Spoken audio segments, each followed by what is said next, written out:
There's always room for a story that can transport people to another place and stories that inspire. Well, we are here with another and of its kind. Ladies and gentlemen, and the each one of you, welcome to the Economic Times Cutting Chai Stories brought to you by the ET Edge. Now, endless stories will continue, but I'm here to bring about what will definitely motivate you. I'm Pankaj Upadhyay, your host, and delighted to be inspired yet again. So, who is joining us today? Well, a passionate digital transformation practitioner with more than 20 years of experience across life sciences, FMCG, automotive, and management consulting sectors, working with businesses from size of 1 billion to 25 billion in cycles of exponential growth, as well as protecting businesses in slowdown, have created successful digital led business strategies, converted the same to actionable roadmaps, and have executed with rigor to create competitive advantages and see the business impact of all investments. If I can put this in a code that I read once upon a time, that trifles make perfection, perfection is no trifle. And he is marching every single day to only make sure it's one of the perfect times and perfect days all around. Joining me today at the Cutting Chai Story is very amazing person, a thought leader and a motivator, global CIO, CDO, Dr. Reddy's Labs, Mr. Mukesh Rathi. Hello, sir. Good morning to you. How are you doing this morning? Good morning, Nitin. Thank you. Thank you, and very humbling introduction. Thanks for that. I must say that we are so delighted to have you in our show today because, people have known you professionally. They've read articles about you and the work you have delivered. But I think it's one of its kind platform today that we will get to know a little more about you and the other side of your life. So Sure. I'm sure you're ready for the question. So let me ask this first question that I always generally ask all my speakers is, how's your day today? Is it a good day or a bad day? Beautiful day. Beautiful morning. I love the answer. Beautiful morning with that beautiful morning and the great wishes. Let's get on to the first question. Well, what does a day in your life currently in your pandemic times look like? A day in a life actually varies every day. Yeah, it varies by the day of the week. It also varies by the time of the month and the quarter. I think most of us, as you know, have been working from home during these times. Days have become longer. Work has become longer. There is very high level of mingling between personal life and work life. I begin my day first by setting up my kids for their calls because they begin their school. And then luckily I have a separate study in my home, which then I use for work. So it has been, and as I said, I think it varies by the time of the week and the month. I think after most of our employees have got the two vaccination rounds, we've started going back to office. I live in Hyderabad, so we have a good facility where our R&D center, some manufacturing plants also are there. So I visit that place a couple of days a week while I go to my main office for the rest of the days.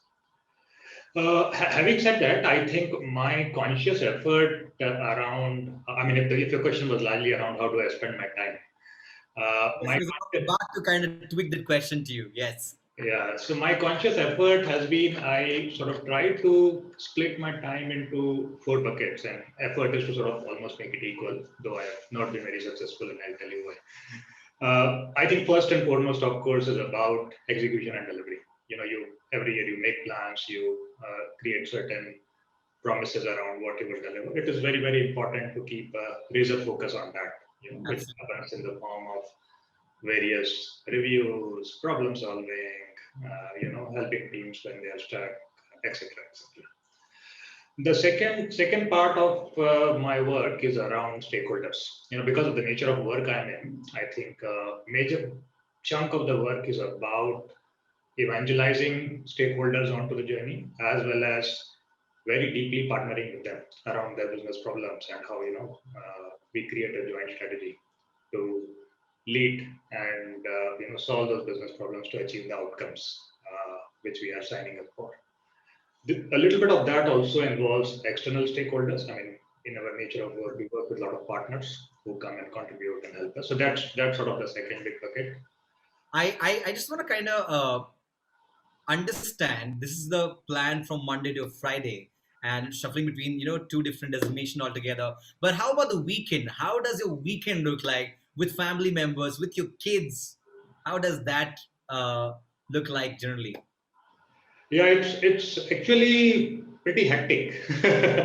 I think because of the nature of work, first of all, sometimes work tends to get into weekend while there is a conscious effort to keep the two separate, and I try not to, though not very successfully, ensure work goes into the weekend. But most of the weekend goes around kids. I think there's a lot of planning expectation they have in terms of how, and it's fun actually to spend time. I actually have two sons, 6 and 11, and both a combination of teaching them, playing with them, taking them out, etc., is what typically happens on the weekend. Of course, there are certain Calendar full. family obligations. which one- It looks like a calendar full from Monday to Sunday and then repeat the next weekend onwards. I have this very interesting question that I love asking is that let's rewind a little. Let's go back to your past. If you were to go back to the early years of your childhood, school, or maybe later in college, was there anybody who influenced you in those formative years? And what ambitions did you have then as a teenager or a youth? Sure. So actually, there are a lot of events which influenced me, not specific people. Okay. And let me sort of share that. Let me sort of give you a little bit of background about me, and then I'll come to that. So I come from a very small town called Khandwa in MP. Okay, probably population of about a lakh when I was growing up there. And like I'm a middle class family, I used to go to a school, and it so happened that when I was in class one, I mean, without any conscious effort, it so happened that I stood first in the class. Wow. And then there was a lot of accolade around it. There was, all of a sudden, a lot of recognition around it in the family, and etc. And somehow, I think it got set into my mind that this is a method of success. You need to sort of be number one in your game, Keep going. and then you get recognition. In some form, I think it got embedded in my mind, and then I sort of continued. So I think in my small little world in the small town, I continued to excel very well in education and did very well. Having said that, it's a small town, and you know only what you know, and you don't know the world. So it so happened that when I was in class 11, so that was the first event. Yeah. Coming to the second event, when I went to in class 11, I sort of got selected into some national talent search science or something, and I got a chance to go to state level. And for the first time, I met students from other cities. True. And then, and this is like middle of 11th class, and they told me things like, we are preparing for IIT JEE. And I was like, what is that? What is IIT? I grew up learning that there is an engineering college in Indore next to my town, and that is where I was supposed to go to. so, so that is the level of, awareness at that time. And then I learned from them, and then by nature was a little inquisitive, and there was this, need to be excelling. And I was like, okay, so this is it. Then I need to figure out something about it. So then I did my research after that, found out, got some books, and learned. And I said, I will also give IIT JEE if others are giving. I was lucky, maybe, and with whatever little effort I could put in that time, I got a chance to go to IIT Kharagpur. Wow. Wow. I like how you kept the habit of And, winning. and then the third one, which probably was the biggest shift, was when I reached IIT Kharagpur. So here I'm coming from the small town. I'm a celebrity in the town, right? First kid from the town going to IIT all of a sudden. And then I go to IIT Kharagpur, and then I realize I was actually the frog from the well, right? Right. There are these 400 other geniuses, who not only study, they do a lot of 20 other things in their life. True. True. And from a top performer, I was a below average performer in that group, right? and that was so eye opening, that was so eye-opening for me. And I think somewhere at that point in time, I sort of made it a view that at every point in time, one has to be always looking out. There is this very strong tendency to create a tunnel vision, to be happy in the small world one gets into. But if one does not continuously keep looking out, you tend to become the frog of whatever well you sort of kept around yourself. So I think those were the two or three sort of key things which probably acted as some shifting points of. Right. I like this gear shift from a small town to close to Indore and then moving on to IIT Kharagpur. And, that's been a very skillful journey and very, very informative journey as well. What I like the best about it is when you mentioned that, when you got number one and you're like, okay, this is the way out. You have to keep winning. And you kept that going on. So I just love that answer you gave it to us. I'm going to go back a little more in detail. What hard times in life left you better person after those hard times passed away? And if you could please explain that to us. Sure. So actually, I'm a little lucky that way. I never had very long difficult times in my life. Okay. Largely happy childhood. As I said, fairly good success. Got to good colleges. I went to did engineering from a good college. Did my MBA from IIM Lucknow. So got into good companies. Began with Unilever. Worked with an amazing company, Dr. Reddy's today. I have an amazing family. So I think life has not been very tough in general on me, but my general, but having said it, all of us goes through our troughs and highs in life. In general, what I've realized is, and it's not easy, easy to say, but I think as far as one keeps the mindset of opportunity and learning in these troughs, a lot comes out from them. And let me sort of share one example of my recent trough about a year now. So we got hit by a cyber attack. Okay. And it was like a harrowing 1 week, until I could bring everything back into order. Of course, we could set some of the basic things up and running in a couple of days, but end of the day, there was damage and we had to fix all of that. So for a period of 1 week, some of my team members and we didn't sleep. We were up 24 hours again and again, just to ensure that we bring everything back to life. Now, after all that was over and the house was set back in order, etc., I was reflecting back onto what happened, why it happened, and what happened during when it happened. And there were two very strong things came out as part of that reflection. One was, I think, over a period of time, I think all of us create our versions of mental models of dealing with life, solving problems, etc. And there is always a bias towards not thinking about the risk. All of us are.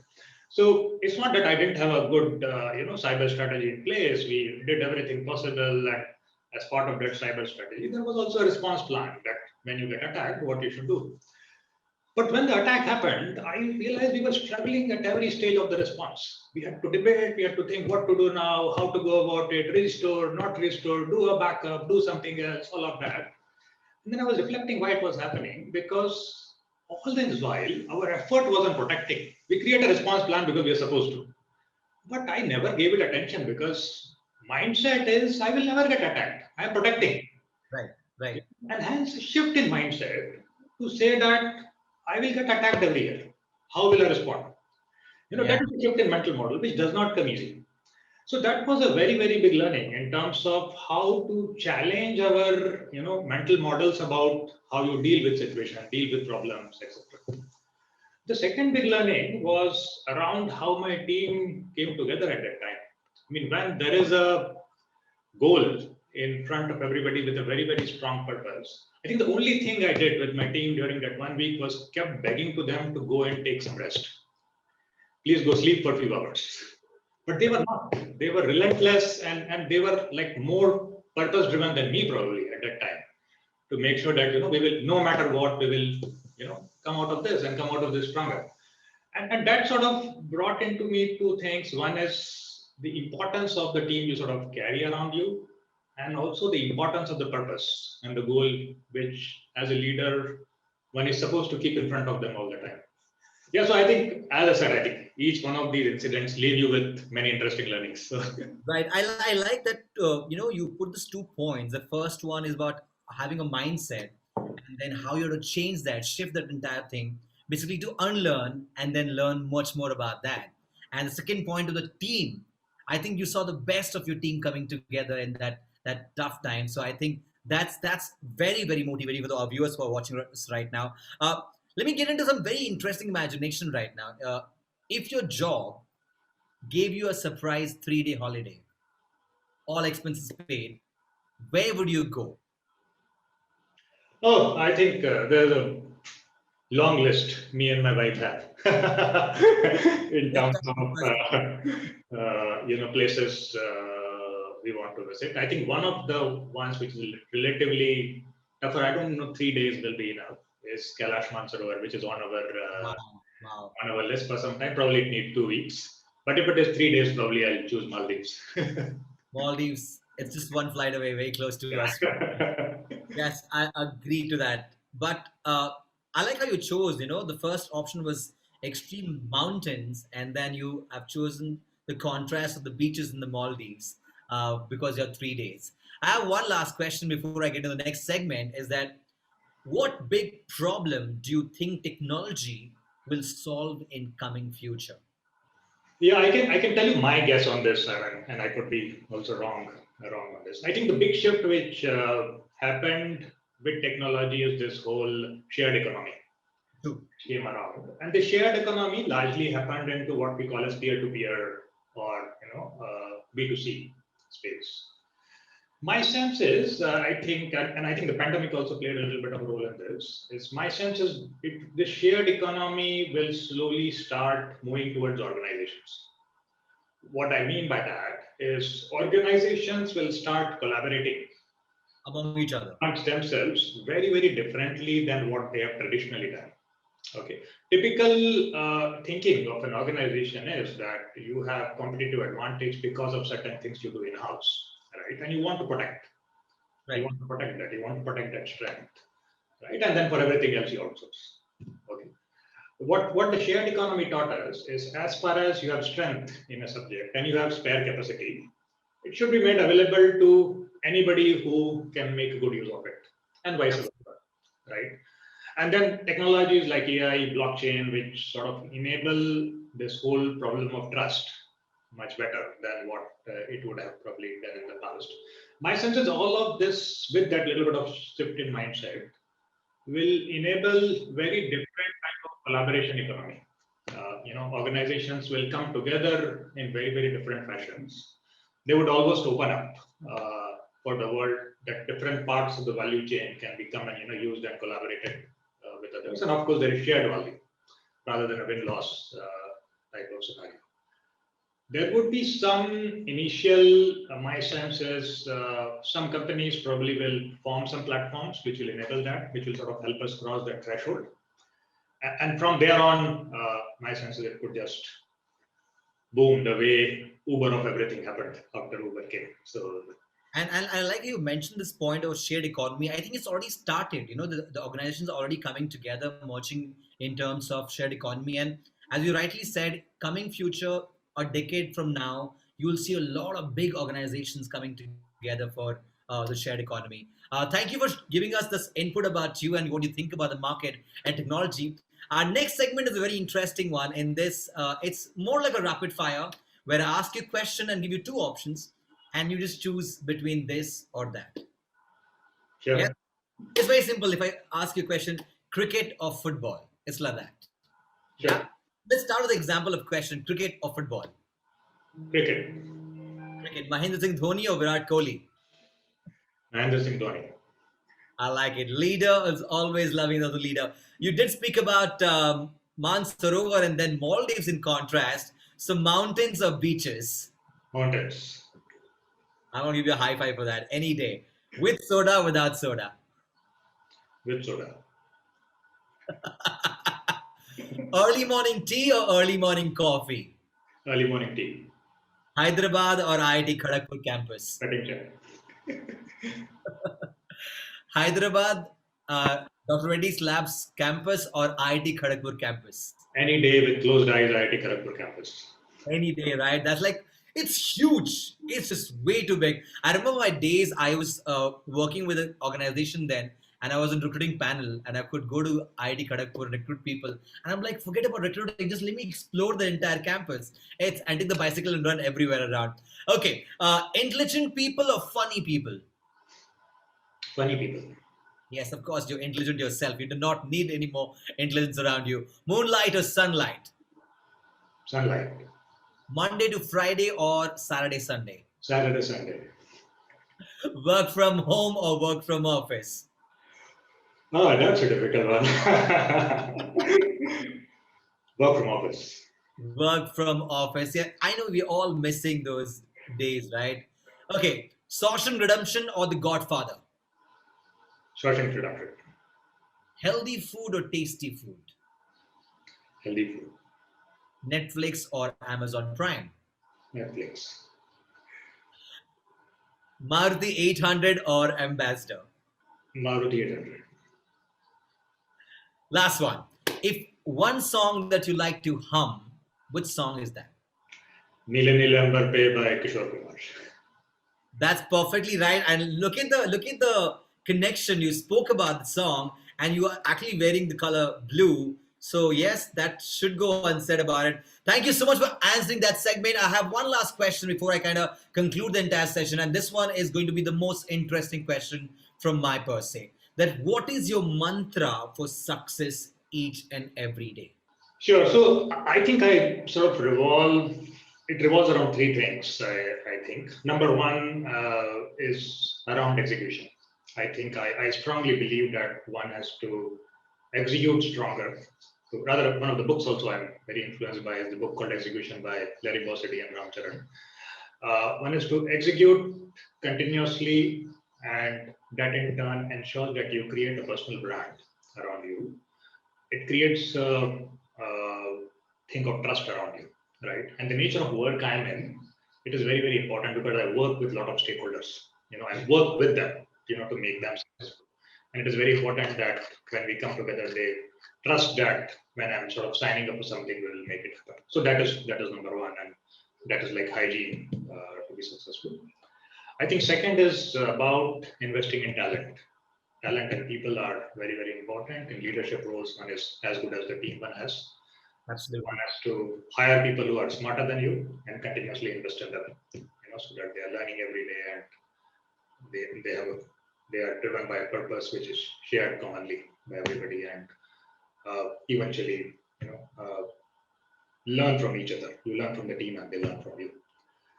And the third is the whole journey of keeping a growth mindset and learning continuously. I think it becomes a little bit more difficult as people become senior in the organizations, because the baggage of experience start catching up and you start getting fixated. No, I've solved this. It works like this. One tends to go into that mode. So being aware of that and keeping a growth mindset to learn. The example I gave before, unlearn models which don't work, create new mental models, and evolve with time. I think those are the three things I would say: execute well, create a winning team, and learn continuously. So Right, that's the best way to conclude the question segment. And indeed, I love every question that the answer actually that you put together. And what was the best part is that you kept the learning as one of the key insight in the entire session. Uh, this is the last question I'm going to put together to you for the entire question I asked you. Is that how was our cutting chai to the chai you are having right now in the morning? excellent. I enjoyed the session a lot, and for a change, not a session which made me talk about digital transformation, probably one of the most abused terms in the current world. Interesting to always talk about personal experiences. So I think very lovely format, nice session, and cheers on the cutting chai. Yes, for the cutting chai. Thank you so much again. It was lovely talking to you, one and only Mr. Mukesh Rathi, Global CIO and CDO of Dr. Reddy's Labs. And right here at the Economic Times, Cutting Chai Stories brought to you by ETH. I wish I had more time and I could actually make another episode of Cutting Chai and talk to him about IIT Kharagpur, the 4 years. But unfortunately, time is our been constrained here. Thank you so much for joining us here, sir. It was lovely talking to you. And in coming future, I can't wait for more cutting chai stories with cheers. Thank you, Mithil. It was lovely talking to you as well. Likewise, thank you again. Keep watching the Cutting Chai Stories. It's meant to inspire you. It's meant to motivate you. It's meant for what you truly deserve it. This is the Economic Times Cutting Chai Stories, brought to you by ET Edge, and my name is Pankaj Upadhyay. Thank you.